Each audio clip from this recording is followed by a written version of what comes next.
So good, so good, so good. Great brands, great prices. Everyone's got a reason to rack. Because they have framed jeans. Nike? Yes. Just so many good brands. Vince, Kurt Geiger London, Rag & Bone, and more are at Nordstrom Rack stores now. You never know what you'll find, but you know it's going to be so good. Great brands, great prices. That's why you rack.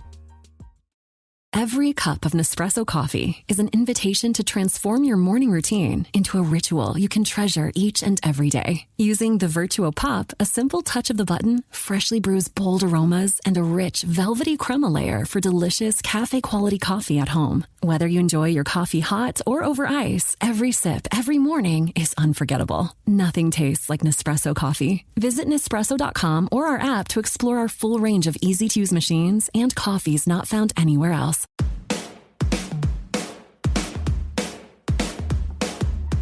Hello, and welcome to The Shift, the podcast that aims to tell the no-holds-barred truth about being a woman post-40, created and hosted by me, journalist and author Sam Baker.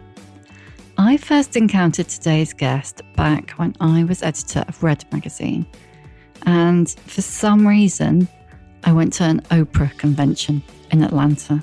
I know. I can literally hear everyone who knows me in real life like roaring with laughter. So yes, I went to Atlanta to see Oprah. But really, I went to see someone else. A woman who Oprah described as one of the smartest women I know, Martha Beck.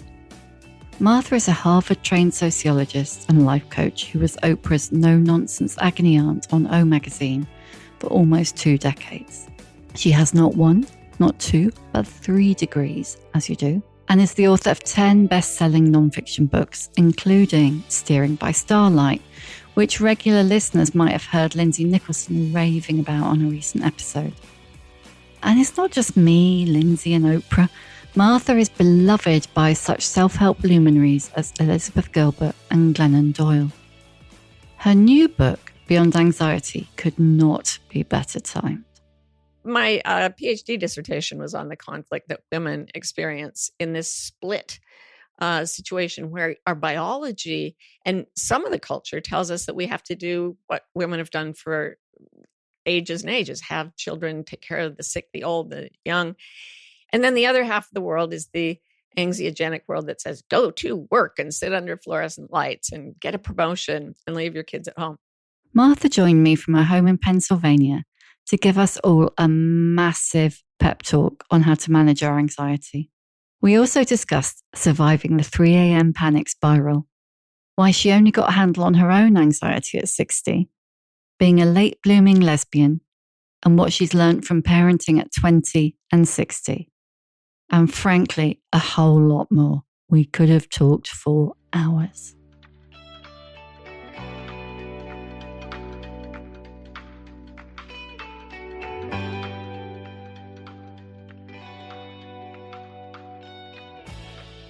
I want to tell you, I was going to say, do you remember? Of course you remember. When you were on O magazine and she used to do those conventions. Yeah. I went with a friend of mine to the one in did you? Atlanta. Oh my goodness. It was crazy. It was absolutely crazy. Yeah, that was an interesting one, wasn't it? Isn't that when they try to force the crowd to move faster than it actually could? I don't know. I mean, the crowd was, I don't know whether it was like it every single time, but the crowd were like, they worshipped her, didn't they?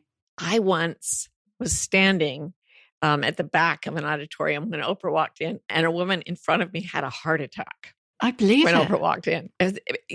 You felt the energy, right? Yes. My ears are still ringing, like the screaming. Yeah. It's like you've walked into Dante's Inferno or something, only happy. Yeah, happy. Yeah. I was so English, a bit that's like so reticent. Not an English thing. Yeah. And not very, and I know my friend, Viv, she was like, you've just got to get up and put your hands in the air. And I was just like, sitting on my hands. I'm not doing that. Oh. But it was phenomenal. I've never seen anything like it, even at massive rock concerts. It was incredible. No, she is an absolute one of a kind in history. And the way crowds reacted to her, It literally, I couldn't go near without like earplugs and therapy. Like, Yes. I know what you mean about, I'm a quiet, introverted person. Well, I'm introverted. I doubt people would say I'm quiet, but I don't like loud sounds, right? And it was just too much for my nervous system. I mean, how did you, because you're, like you say, you're quite introvert. I would say quiet, maybe not when you're in your zone. How did you, getting up on that stage and all the stages you've got up on, how do you cope with that? Because it's not your natural home, is it? In a way, I was trained to it early. I developed a crush when I was 14 on someone in our high school who was on the debate team. And it turned out that I could ride the bus with the debate team if I would get up and give these short impromptu speeches. The first time I tried it, I fainted dead away on the floor. They had to wake me up.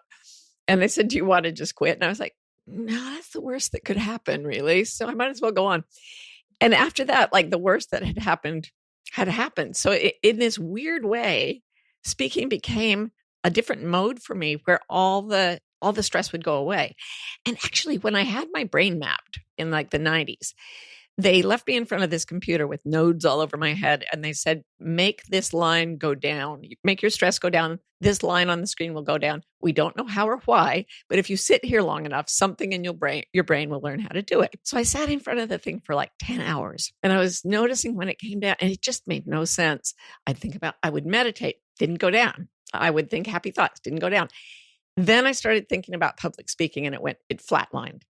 And I found that the things that made my anxiety flatline were speaking on live television in front of 20 million people and skiing in a blizzard with no visibility on the edge of a cliff. And the reason was those are the two occasions that I had actually experienced where I was pretty certain that if my attention lagged for even a second, I would die. So I was incredibly present. And in presence, if you just shrink it down to the moment, there's no fear because fear is always in the next moment, not in this one. And so weirdly, there's this little bubble of absolute peace that comes over me when I have to actually be in front of people. But the run up to it is terrifying. That makes sense, doesn't it? It does to me. And thank God it usually works. Yeah, because you're so in the moment that you can't be worrying. Well, you seem, for example, really, really calm running a podcast. And I see all those books behind you. I'm going to make an assumption that you are an inward-looking, bookish person like me. Tell me where I'm wrong. Yeah. And so, like, reaching out to 6 million downloads is also not what one would think you would tend toward. And yet here you are. What is it that led you in that direction?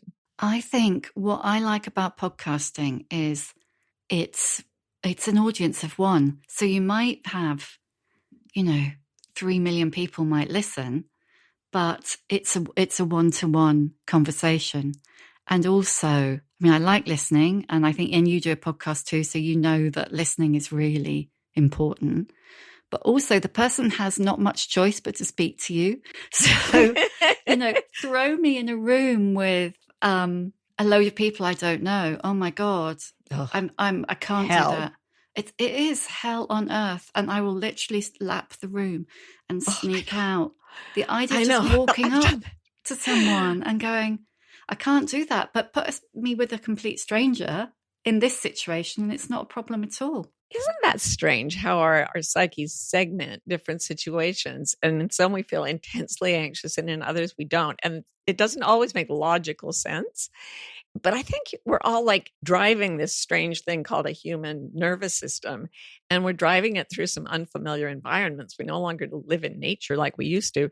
So we're always navigating and sort of curating our environments. And it's fascinating to see what helps us calm down and what helps us rev up.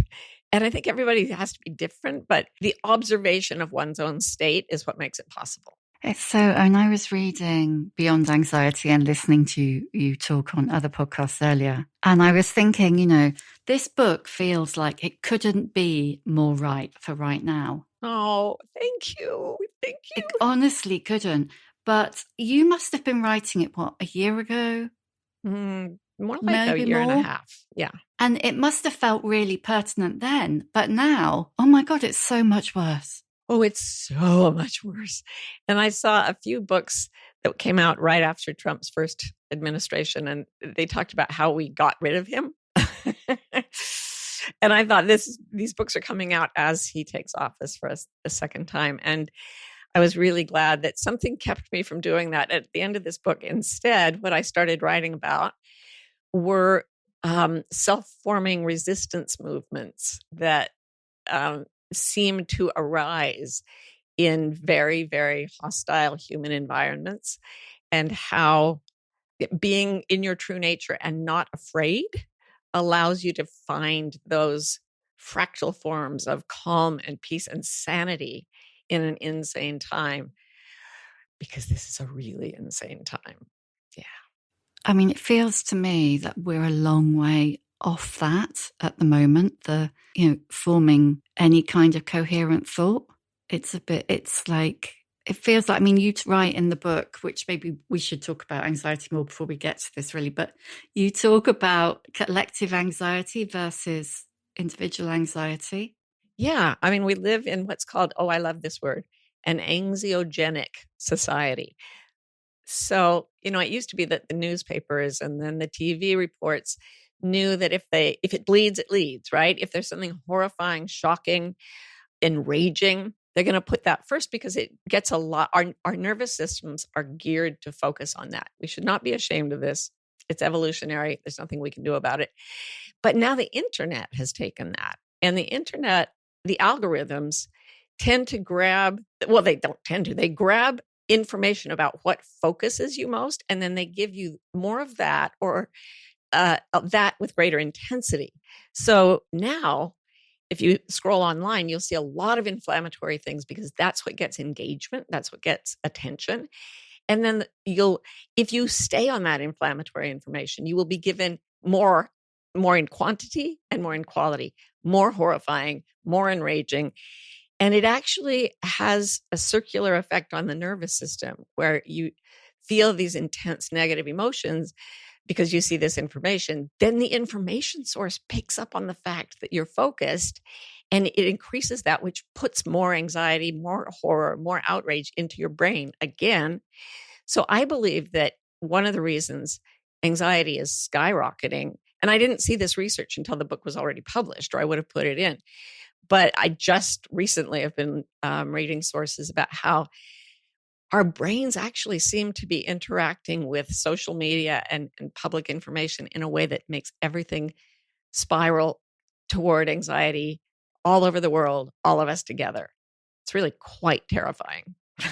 Yeah, it's like if you think about, say, Salem, a very isolated, small community. This is global. God, but this is going to be really depressing. Sorry, listeners. No, we're going to pull it around. We'll perk Sam, up. we're going to pull this around. We will cheer up.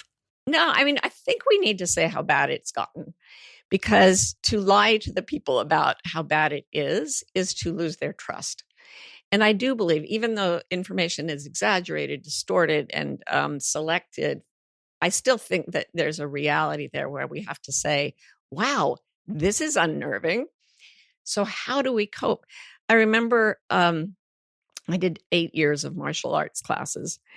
And one of the things I learned doing that is that if you're in a very, very fierce fight, physical combat, being calm and without anxiety is how you succeed, because you become alert but creative.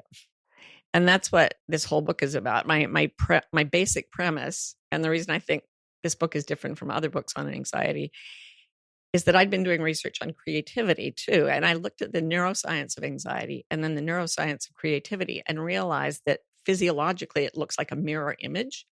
So I decided to experiment with the idea that turning on creativity might turn off anxiety, because we know that anxiety turns off creativity. What if it works the other way? So I started experimenting, and it really, really, really works. But you have to kind of know how to get from that place of being terrified to the place of being creative. And the first step, I'll just talk here. I I like to put it in 3 phases. CAT, K-A-T. K stands for kindness. You cannot just say to a frightened person, get creative, you'll feel great. Want to do a finger painting? You won't fear the world at all. That's bullshit, frankly. But if you say, are you afraid? I understand. I'm here. I'm right here. We're okay in this room right now. I mean, this is what my meditation was like this morning, an hour of me going, no, we're okay in this room. I've got you. I see that there are many of you inside me, little psyche fragments that are terrified, but I'm here for you. It's not happening now. Whatever you're afraid of isn't in this room. So kind internal self-talk. If you can get yourself to breathing deeply, then you can start doing things like turning on your imagination. So I like to, for example, if you're feeling a little anxious about the state of the world, go to that place for me. Let's do this in real time. That place. What place? As if. The place of horror and despair. Where most of us... I can get there. I'm there. Okay, fantastic. Okay. As Dante showed, you have to go through hell to get to paradise. So now I just want you to, in your mind, pick up an imaginary fresh lemon. I used to be able to pick lemons off a lemon tree by my house. So pick up a lemon and imagine smelling like the little point on the end where the fragrance comes out, and feel the waxy surface of the skin. And now I want you to imagine biting into it right through the rind. So there's a taste of citric acid as your teeth go through the shell. And then there's this bitterness in the pulp. And then there's an intense sourness that floods your mouth, and feel the texture of it. So the taste, the smell, the feel, the brightness of the yellow, like really drop your mind into that space where it becomes real. Now, while you're doing that, where was your anxiety? It had dropped. Mm-hmm.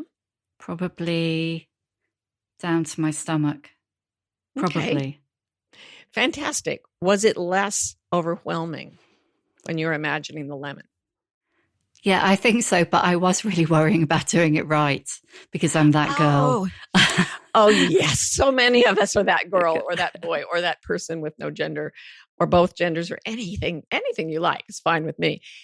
One of the curses of our society, or rather I should say one thing that makes me curse at our society, is that in the 1960s, NASA commissioned a study to detect creative geniuses. And they found that 2% of the highly educated adults they surveyed scored as creative geniuses. This went on for a few years, and then someone thought to give the test to 4- and 5-year-olds.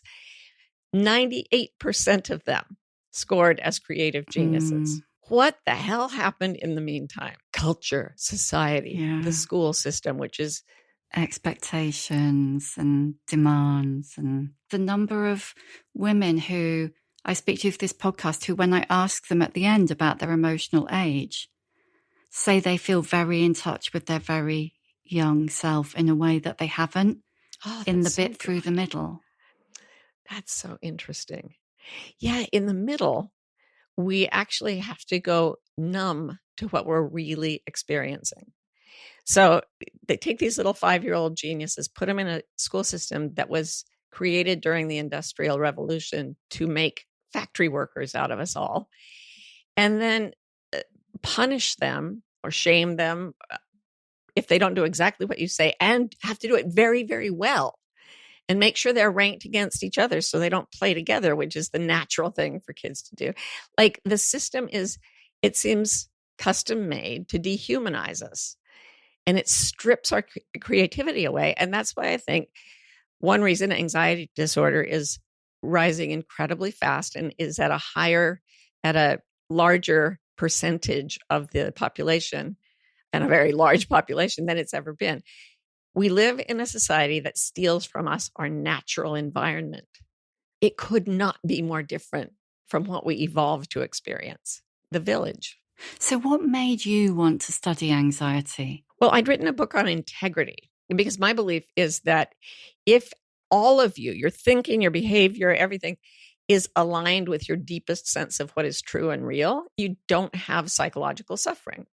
And I was willing to, after 30 years of testing and lots of education, I was willing to make this very bold claim. If you're in total alignment with yourself, integrity is not a moralizing word. It's like structural integrity. Everything's lined up the same way.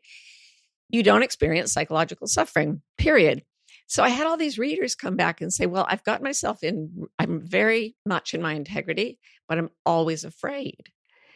And I was like, wow, that's weird, because having tried everything in that is possible to reduce suffering, I had found in meditation that staring at my own fear always made me ultimately realize it wasn't happening right then.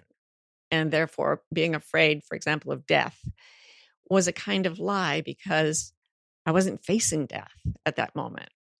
So my fear of life had dissolved. And when people came and said, but I'm so anxious, I could see that there was something special about fear it got its hooks into people harder than any other negative emotion. And with a little study, you can easily find that human brain has what's called a negativity bias. So it looks at anything horrible or terrifying preferentially compared to anything peaceful. I've been calling it the 15 puppies and a cobra thing. Go into a room full of 15 puppies and a cobra. All your attention is going to go to the cobra. That's the negativity bias. It keeps us alive. And I'm so negative, I immediately thought, the puppies would be dead anyway. Yes. See? Okay, so this is exactly what happens. The negativity bias makes us look at a phenomenon in front of us and immediately send out an alarm. This could be dangerous. And then it pumps it out to the parts of the brain that talk and imagine in language, and immediately it creates a story saying why we should be afraid. So in your case, it would be, oh my God, he's going to bite all the puppies. They're going to be dead. In our physiological systems, that saying all the puppies will be dead, it's not just a throwaway. The internal environment of the brain then becomes a room full of 15 dead puppies and a cobra. And then the primitive parts that notice frightening things are noticing what you imagine rather than anything real. And you're actually locked in a room with 15 dead puppies and a cobra, and your brain starts spinning out more and more and more stories about how horrible this is. And you're in a panic attack before you know it. And that spiral gets stuck in our brains because of language. The recently evolved parts of our brains don't handle this well, and they get us stuck in a hall of mirrors where we think everything is horrible, even when most things are actually not horrible. Well, it's the anxiety spiral, isn't it? That Yes. Everybody listening will have done the thing where they lie awake. Yep. You know, the thing that everything is worse at 3 a.m. Oh, yes, And it is. you can make it so bad that by 3:30, you're like, my life is over. Oh, I wish. I mean, that's the point where I'm like, oh my God, I'm going to live through the night. What am I going to do about that? I'd rather not. And literally, I spent, my first 30 years literally hoping I didn't wake up. And then another 30 waking up and doing everything possible to manage my incredibly high anxiety. And then I started doing this research and doing experiments to see if I drenched myself in creative activities that I know operate the right side of the brain, which is not, the anxiety lives on the left side. So if I could pull the brain activity into the right side, would my anxiety go away? And at the age of 60, after 60 years of anxiety, I found myself living with very, very, very little anxiety. It's crazy, isn't it, that it takes that long? Well, it only took 2 years once I knew what to do. Yeah, that's the way to look at it.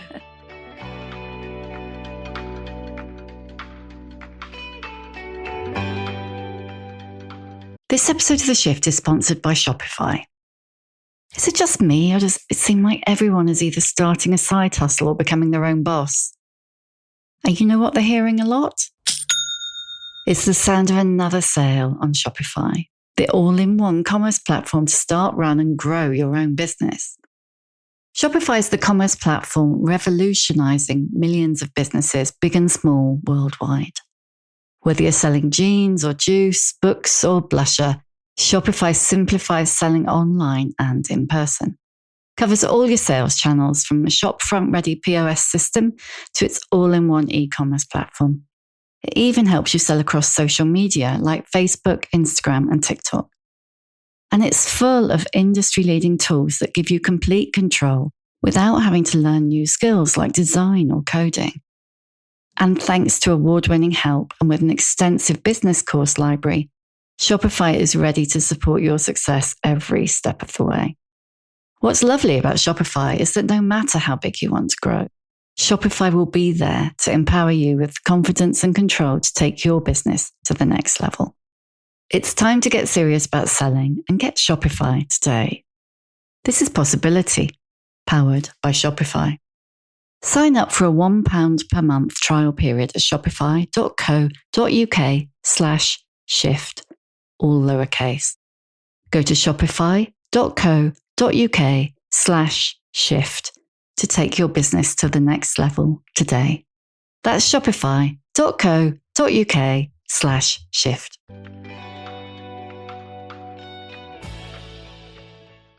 Can you remember when you first experienced anxiety? Well, the clearest memory I have, and I put this in the book, is lying awake the night before my birthday and going, oh my God, it's another birthday.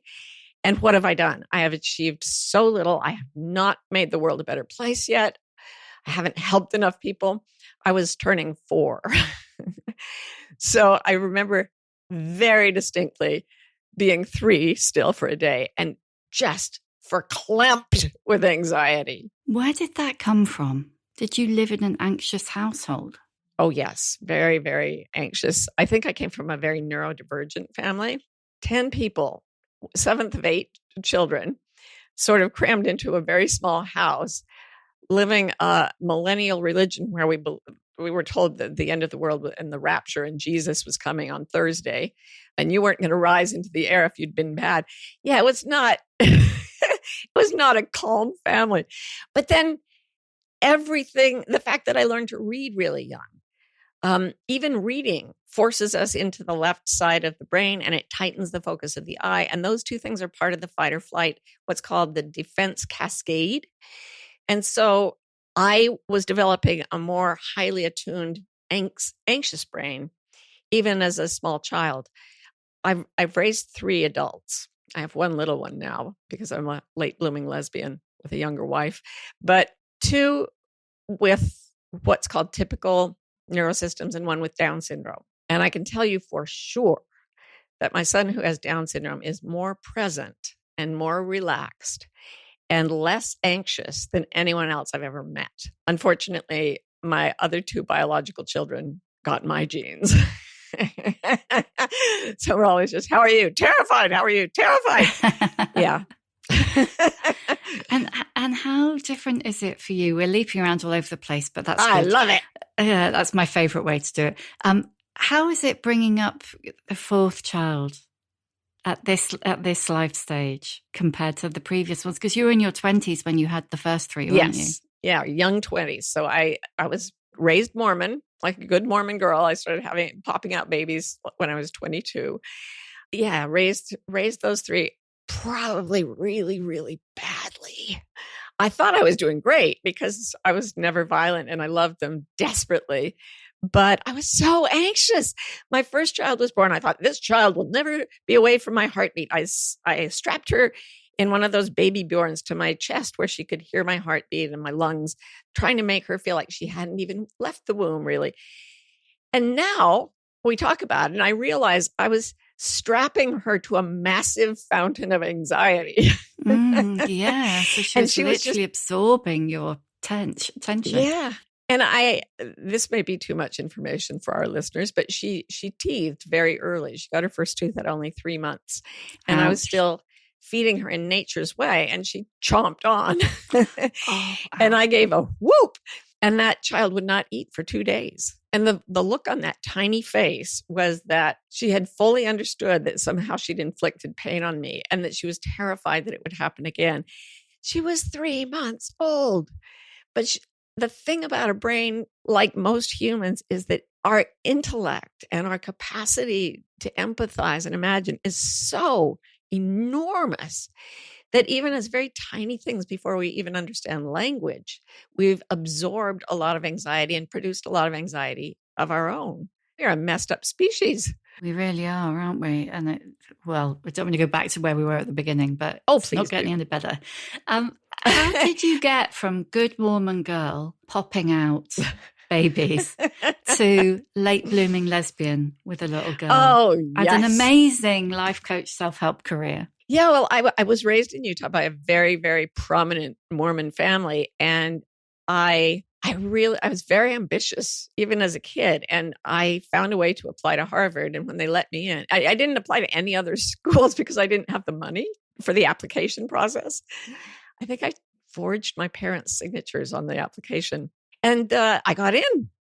And I got a scholarship. And I was so stunned that I really prevailed upon my parents to let me go. And my father was sufficiently pleased to have a child in the Ivy League that he was in favor of that. And so off I went at 17 and then married a good Mormon boy who'd also gone off to Harvard and went to graduate school there because we didn't have a car. So that was local. So I got my master's there, had a baby, got my PhD. In the middle of my PhD, I had more babies. Oh, it's a ghastly long story. Anyway, when my son with Down syndrome was born, I had become a complete atheist, very, very strong materialist atheist. When my son with Down syndrome was conceived, I started having psychic experiences. And there's really no other way to describe them. And they were very clear and verifiable. Mainly, my husband was traveling in Asia a lot at the time for work. And when I was thinking about him and he was thinking about me, I would very clearly see what was in front of him, wherever he was. The most vivid memory now is it was a festival in Tokyo, and they had all these different colored streamers out across the road and people in brightly colored clothing. And I just watched this in amazement in Boston. And then like 6 hours later, my then husband called and said, I went through this festival and it was amazing. And they had all these bright streamers and it happened over and over and over and over. So then I had this child who was never going to go to Harvard. And it made me, the combination of his neurodifference and the strangeness of my own experience made me throw open the doors of my belief system. It's not that I believed it, it's that I decided not to not believe it. Because that's a little bit fundamental. That's a lot fundamentalist to say, yeah, I know for certain that nothing you experience is right because it violates my materialist code. That's just fundamentalism with a different face. So I just thought, I'm going to go into open mind. I had studied Chinese as an undergraduate. My mind's going to be wide open, don't know anything, which is a wonderful place to live when you get comfortable there. I went back to Utah to raise my son because I knew all the Mormons there would be. They were a lot easier on people with Down syndrome than the folks I knew at Harvard. So I went back to Utah to write my dissertation. Here was this kid. It changed everything. But once I was there, turned out I didn't believe in Mormonism. And I left the church, which is the one sin you can do that's worse than murder. And then my husband and I both came out as gay to each other. I think we'd kind of always known, like we'd kind of always talked about it. But once we weren't Mormon, it was like, hey, let's just own this. Then we escaped to Arizona and I started teaching business school, which led to writing self-help, which led to this. It's fascinating because it's such a big leap, isn't it? Yeah. And I kept writing books about it. So the first book the only book I ever planned to write was one about my pregnancy and the psychic stuff. And I wrote it as a novel, never expected to have anyone believe it.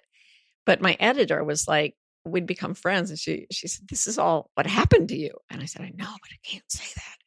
She said, I think you should say that. And it took a lot of guts.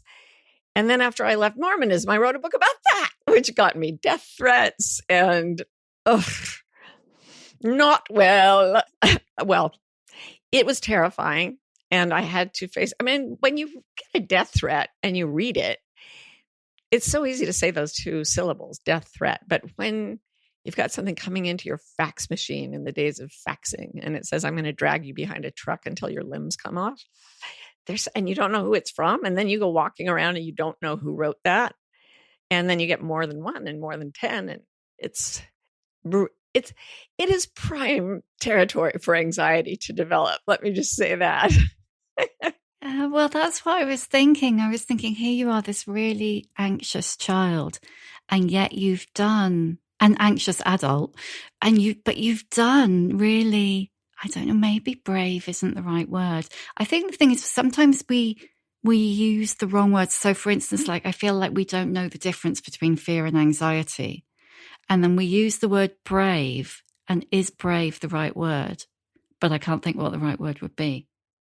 I don't know. I remember seeing a cartoon of Daffy Duck, and he said something I found very profound. He said, I'm not like other people. I can't stand pain. It hurts me. And I remember thinking, Daffy Duck, you are my guru. You are my Yoda, because I can't stand pain. It hurts me. Was in so much psychological pain my whole life. The part of me that when it gets misaligned with the truth, it hurts, is very sensitive, and the pain is very intense for me. Emotional pain. I had a lot of physical pain too, but it was all part of the same complex. But I couldn't tolerate the pain, for example, of staying in the Mormon church when I did not believe it. So it's back to integrity, isn't it? The two, your beliefs weren't lined up, and it was literally hurting. And, if you look at the research on lying or keeping secrets, they're horrible for our emotional health and our physical health. Most people, when they meet, tell 3 lies within the first 10 minutes of meeting each other. And even those little social lies, they weaken our immune system. They increase our anxiety. They increase our blink rate, our heart rate, our perspiration. If you do something that is not in alignment with what makes you happy, it's like a kind of living a lie. So when I speak in public, I sometimes, be in a hotel ballroom and people are at tables, and I say, I'll just stop in the middle of the speech and say, is everyone comfortable? And they're like, yeah. And I say, no, really, are you comfortable? And they're like, yes, what are you doing? Go on. They get very nervous. And then I say, how many of you, if you were home alone right now, would be in exactly the position you're in at this moment? And no hands go up. And I say, why? And after like a lot of deep thought, someone says, it's not that comfortable. And that's not the problem. They're fine. They'll be fine. But the problem is that 30 seconds before that, they looked at me in clear daylight and swore they were comfortable while they knew they weren't comfortable. Yeah. It's the whole thing you're taught. I mean, you're literally taught it as a small child, isn't it? The lies, the white lies that you tell people to enhance their comfort at the expense of your own. And they're only small, so it doesn't matter. Yeah, but it builds up. And when they tell people, they do a study where all they do is ask a group of people. They have a control group who have, their assignment is to read a haiku every day or something. The group that's being tested is asked not to lie for a week. It's not like they promise to. It's not like anyone's observing them, but they just sort of say, yes, I will try not to lie for a week. When they come back, all their health indicators are better than the people who have been living an ordinary life where we tell little white lies all day long. It adds up. And it adds up to anxiety, because what feels the mismatch is not the cognitive verbal mind, but the whole body of the neurological pathways all the way through your brain isn't isolated up in your head. It has connections to everything.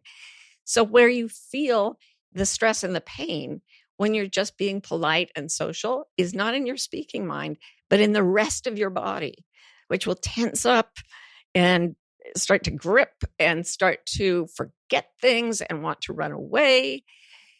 Burnout and yes, inflammation and yeah, all those degenerative illnesses that are our biggest health threats now, they're all propped up by stress. So being social in the way we were taught to be is stressful. Never being in nature, never breathing in tree pheromones is that's not what we evolved to do. We evolved to trade pheromones with trees and to make that establish a higher level of health. If you go into a forest, your cancer killing cells triple within a couple of hours.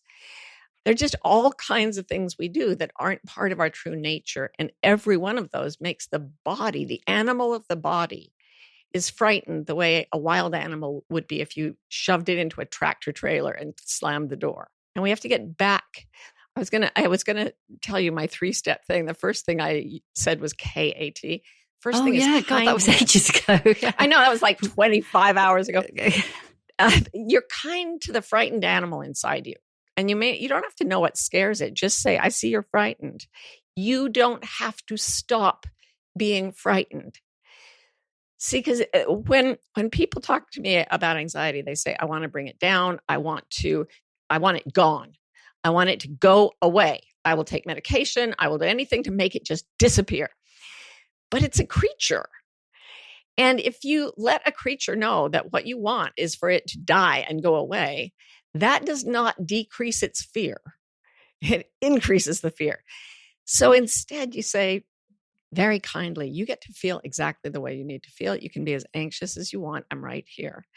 And just doing that unblends your identity from being the scared animal. And then you're ready for A, K-A-T. K is for kindness. A is for art. But that doesn't mean, see, people get tense around that because they've been shamed for trying to be artists. Also, and when you talk about, creativity, you're not necessarily meaning like drawing or writing, are you? I mean, it could be cooking or gardening or... Absolutely. Anytime you make something, when you get dressed in the morning and you say, does this look good with that? You are creating art by my definition. When you make a sandwich and you taste it to see what it needs, you are making art. When you are talking with your child and making up a game, you are very definitely creating art. So remember those 4 and 5-year-olds are creative geniuses. And they're just, when we let go, which is what happened to me when I was doing research for this, fortuitously, this all happened during the pandemic that I first realized, creativity might be the opposite of anxiety. So I had this perfect test case where no one was coming into the house and I could control the environment and keep factors stable and just do creative things. And I wish it were a drug. I wish I could give everyone a dose of that. Your face so lit up when you were talking about that. Honestly, you're all sparkly talking about it. Oh my God.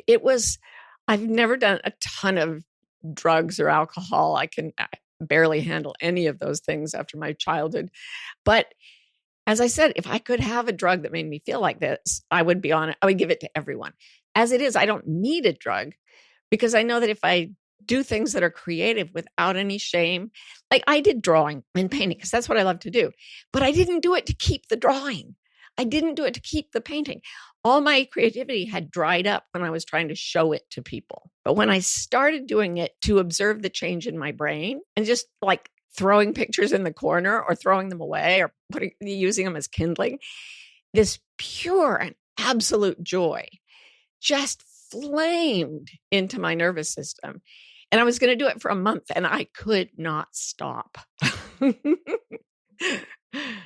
Everything like that, competition and comparison and, productivity, all of those things that we are drummed into us from a really early age.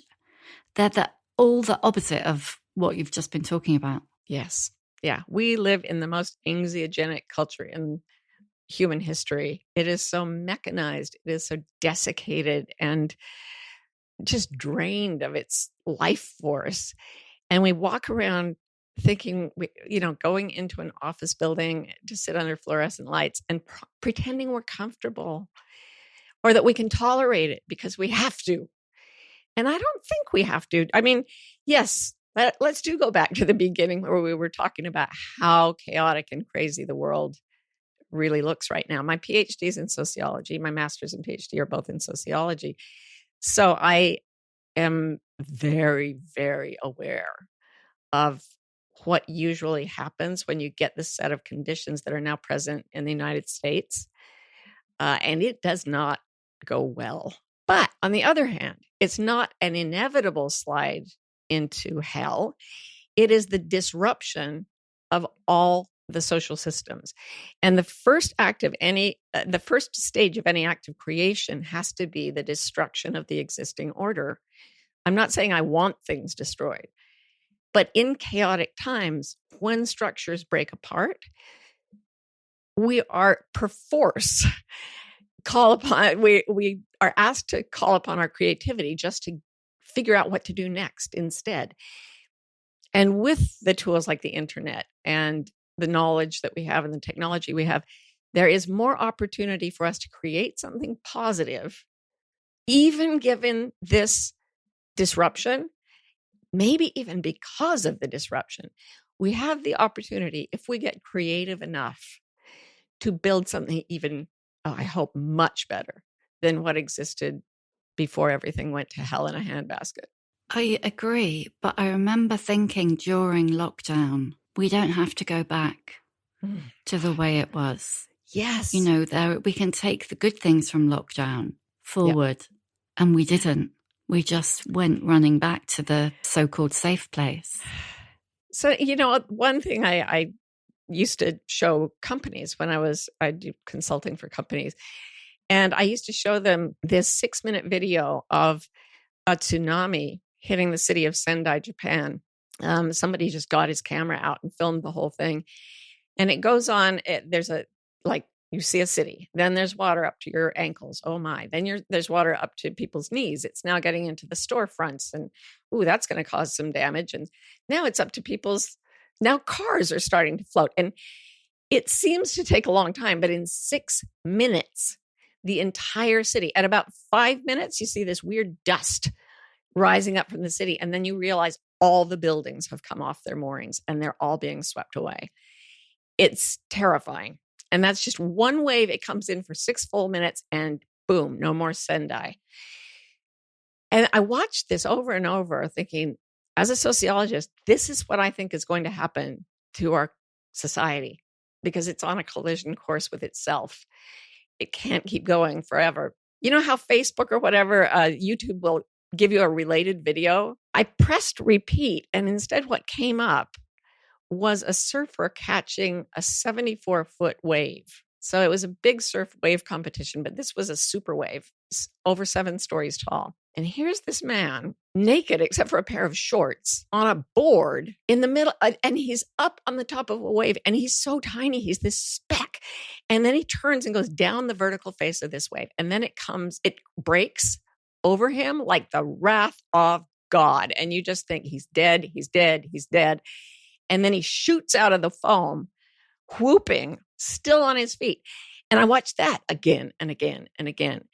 And I realized that if we run into concrete institutions, we'll be destroyed. If we run out, do the paradoxical thing, strip down, grab a board, which is your sense of integrity, and go out there and surf it. And if you learn to surf, you will not only, and this is my experience leaving, choosing to have a baby with Down syndrome at Harvard, I went to Harvard to have a baby with cognitive impairment. Then I went to Provo, Utah to become a lesbian, and people asked me for advice. But as I left institution after institution, I found myself free on the other side. Scary? Yeah, but surfing is scary. Not like waiting for the building to disappear and you're trapped in it. It wasn't that kind of scary anymore. It was, okay, let's do this thing. Let's surf it. And we may die, but we may have a really good time.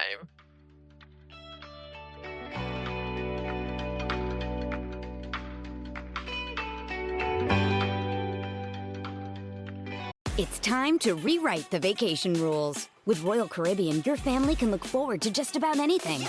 Break the thrill barrier, roaring down the tallest water slide in North America. Jump into breathtaking jungles and jaw-dropping coves. Vibe off the charts on our private island Perfect Day at Coco Cay. And end the day knowing things are just getting started. Because this isn't just any vacation. This is all the vacations. Come seek the Royal Caribbean. Ships Registry, Bahamas. So what would you say to someone who is, I don't know, in their they're in their 40s or 50s and they're really identifying with there's so much anxiety stuff we haven't talked about, but you'll have to buy the book and read it. Really identifying with the anxiety spiral and the negativity bias and the white lies, but they feel trapped in this. I have to tick all the boxes. I have to do the job. I have to get the house. I have to keep everybody happy. I have to. Yes, indeed. The first thing I would say is choose different language. So instead of saying I have to, say I will or I choose to. Just that one shift makes people feel much more empowered and then makes them realize that they may have options. The moment you have options, you can choose one of those options. And if you're choosing between options, you are being creative. Yeah. So if you say, okay, I'm going to choose to go to work today because I choose to feed my kids, because I choose, it just frees the brain from the manacles of absolutist language. I cannot overemphasize the role of language in creating and sustaining anxiety. So you talked about fear and how that's different. Fear is like a fireman who runs out, puts out actual fires, and then goes to sleep again. I have watched animals be chased by predators. I go to Africa for a month every year and go out into the bush and see things. And as soon as the predator stops chasing them, the antelope or whatever it is will just stop and relax immediately. I mean, the lion could be right there. It's when they see it's not chasing them anymore, total relaxation. Because that's what keeps you alive longer. It makes your life worth living. Does it keep them alive longer, though, or do they just get eaten? No, it does. Because if they're continuously running like, they're they going run out to of steam. burn out. Oh, God. I need to take a lesson, don't I? Listening to the questions I'm asking you, thinking, oh, my God. It's because we are trained to be, no. And here's the biggest lie anxiety tells us. It says, if you keep doing this, I will make you feel safer. If you keep feeling danger is present all the time, I will keep you safe. And then you'll feel safe by feeling in danger. It's logically impossible. And it works, doesn't it? Because we buy it. So fear is what happens in our nervous systems when there is a physical source of threat present with us. And it gives us a clear blast of calm energy. I've interviewed so many people before I wrote this book about being in automobile accidents, being held up like a criminal with a gun. And one thing they all said is that everything got very clear and very slow and very calm. Exactly the opposite of what you'd expect. That's what fear does. And then it says, do this. Like I interviewed one woman. She was hit by a car in the middle of an intersection. She was broadsided. She was in a big vehicle. It got tossed. So the other driver was going 70 miles an hour and did not slow down at all. So that's like how many K? Ridiculous speed. And her car bounced and flipped so that it crushed all 6 sides of the cube of the car. And she remembered seeing that the driver wasn't going to stop and everything slowed down. And she turned the wheel ever so slightly, which is why she survived.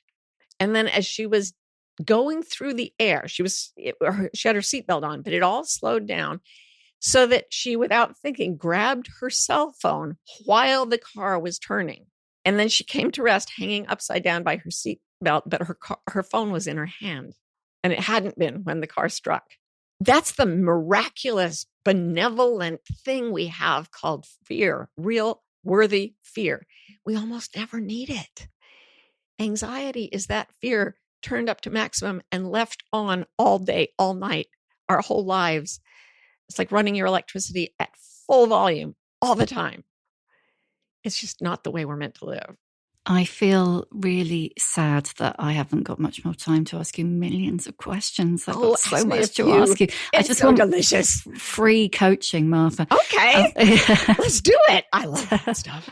I'm serious. Okay, I better ask you the questions that I always ask at the end. What's your emotional age? Well, the first thing that came to me was like, 170. And then the next thing that came to me was 2, always 2.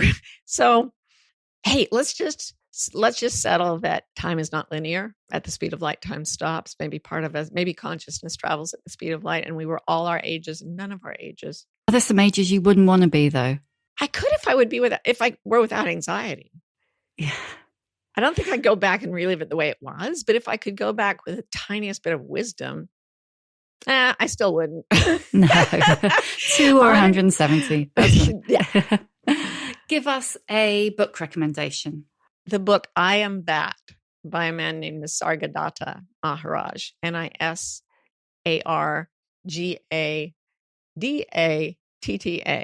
I may have done that incorrectly.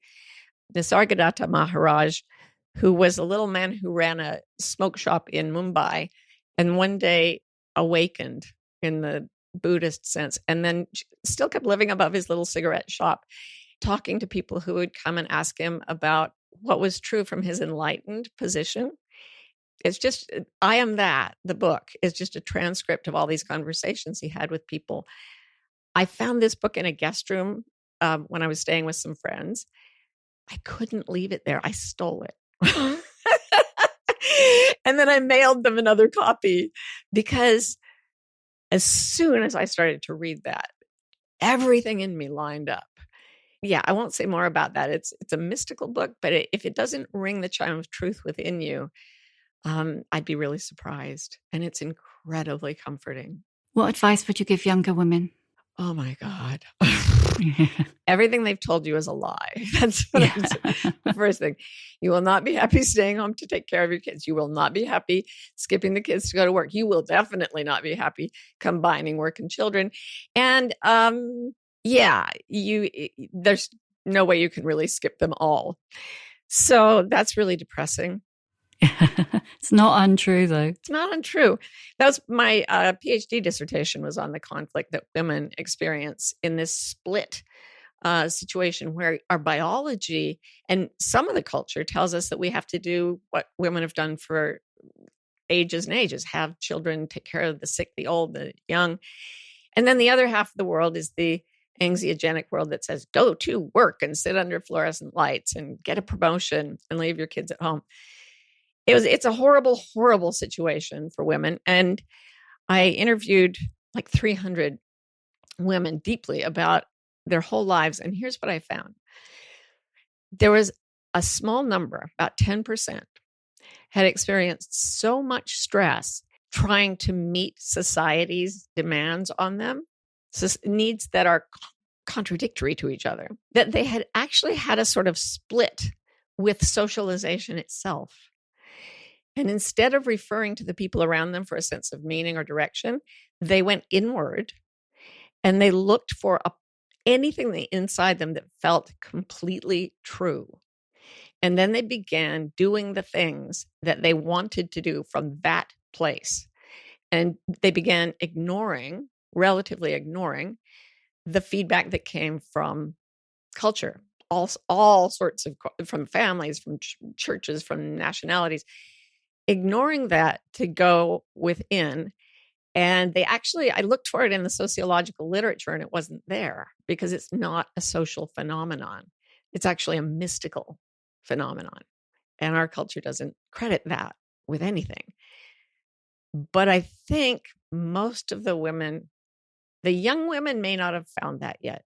But I think as we get older, has that ever happened to you where you're like, screw this, it's ridiculous and I can't satisfy everything. I'm doing what I think is right. Totally. And I think that moment when, whether it's you actually do put a bomb under your life, or whether you walk out of a job or you walk out of a relationship, it seems to me that and from so many of the women I've spoken to, that it happens in your 40s or 50s. See, for me, it happened in my late 20s, that because of the baby with Down syndrome and the religion thing. And I think that's why I've had the career that I've had, and actually, frankly, because I was doing that research to try to figure out why I was so miserable. And when you put a bomb under your life, always look at the opposite everything they tell you is a lie. So look at the opposite of what they tell you and you will find the truth. If leaving a job or a relationship or whatever feels like you're blowing up your life, ask yourself if the opposite may be true. If it may be that you're bringing your real life into being for the first time. If you're assembling your life, not blowing it to bits, but bringing in the bits and creating something true. I think there will be so many people listening who will be air punching at that. We're not alone. I mean, you're not alone out here. There are those of us. I have a little online community called Wilder because it's about leaving society and finding friends. And it's my little model for, can we make a society of people who are living in their truth? And so far, I can't even express my joy and gratitude that I got. This is my creativity right now, is making community. And if there's anything that's going to save us in these really dark times, it is communities of people who value truth and creation and love above all other things. I think there's such a need for community right now, isn't there? It really is. We're so isolated and individuated. The whole you're in competition with everyone you know thing, that we human beings have lived on this planet for hundreds of thousands of years, and we've never done that to the children or the adults until the last couple of hundred. You know, it's a fly speck in the range of evolution, and we're not made for it. Yeah. So we are made solitary. What was Hobbes' thing? Solitary, poor, brutish, and short is the nature of man. Yes. And maybe he was solitary, poor, nasty, brutish, and short. I've found that philosophers tend to project a little, but that's what they tell you to scare you. And I think if you just back on off that excessive individualism and the constant need to live up to people and overwhelm people and outcompete people, if you back off from everything that makes you anxious and refuse to play that game, what you have left is just the most powerful thing that's ever come to be on this planet, which is a human imagination working at full creative genius capacity. We can do anything if we stop buying the bullshit. Who is an older woman who's inspired you? There's a spiritual teacher named Byron Katie who was very, very depressed until she was 43. And she was actually so unhappy. She had herself committed. And she woke up one morning unable to believe her own thoughts. So she saw the stories playing in her head that had made her miserable, but she didn't believe them.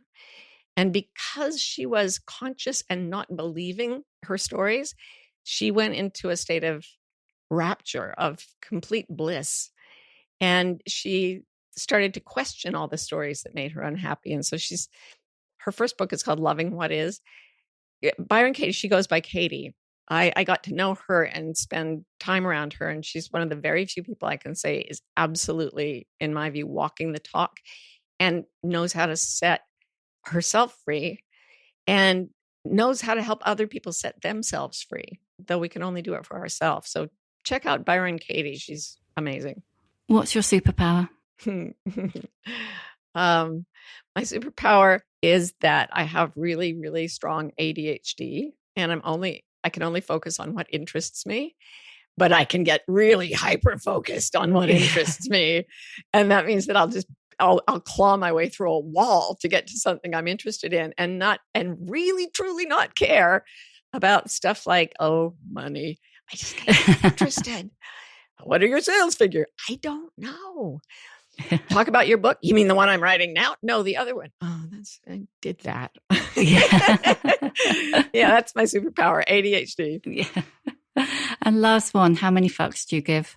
Oh, behold the field in which I grow my fox and see that it is barren. I do not give a solitary fuck. And the reason is I had a near-death experience once. And once you've completely accepted your mortality and kind of come to look forward to it as the best thing that could possibly happen to you, you just don't give a fuck anymore. Do you still feel like that, though? You know, you used to feel like that, but do you still feel like that about death? Yeah.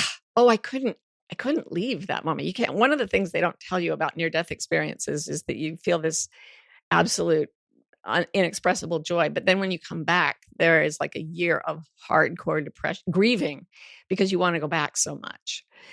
And the feeling of that bliss doesn't fade. So that was when I was 29. I'm 62 now. And it's still right here. It's absolutely right here. My son, what happened to me was simple. I saw a light. It touched me. I felt all kinds of amazing things. And then years later, I was driving my son back from the funeral of his best friend's mother. And Adam, who barely talks, said, "I didn't cry." And I said, "Yeah, but you can cry at a sad time like this." And he said, "Well, it's not so hard once the light comes and touches your heart." And I was like, "What? A light came?" And he goes, "Yes." And I said, "When did that happen?" And he said, "May 10th. This was in like February. It had happened like 5 years before. He'd been sitting in his room very sad, and a light came, he said. And once it touched his heart, nothing was as hard again. And I said, "You know what, Adam, I saw that. I saw a light like that too." And he was like, "Wow, I didn't think you have it in," like he looked at me like, "Wow." Well, and I said, even you did. Yeah. Exactly. Like I had no idea that you were up for that. And I said, "You know, Adam, it told me it's always with us, even though we can't see it." And he said, "Oh, I can see it." And I was like, What now?" He said, "Of course." And I said, "Well, where is it?" Because for me, it was like a ball of light that grew. And I was like, "Is it up above you? Is it inside you?" He just shook his head at me, and like I was such a child. "Oh, you sweet summer child." He said, "Mom, it's everywhere." And so it is. Thank you, Martha, so much. I've absolutely loved talking to you. Vice versa. You are wonderful. Your podcast is wonderful. Your talking to you is wonderful. Oh, thank you. Thank you for listening. If you enjoy The Shift and would like to show your appreciation, why not buy me a coffee? Go to www.buymeacoffee.com/The Shift with Sam Baker. You can hear a new episode of The Shift every Tuesday, wherever you get your podcasts. And if you like what you hear, please do rate, review, follow, tell your friends, because it really does help other people find us. And if you'd like to know more about my own experience of shifting, my book, The Shift, How I Lost and Found Myself After 40, and you can too, is out now in paperback.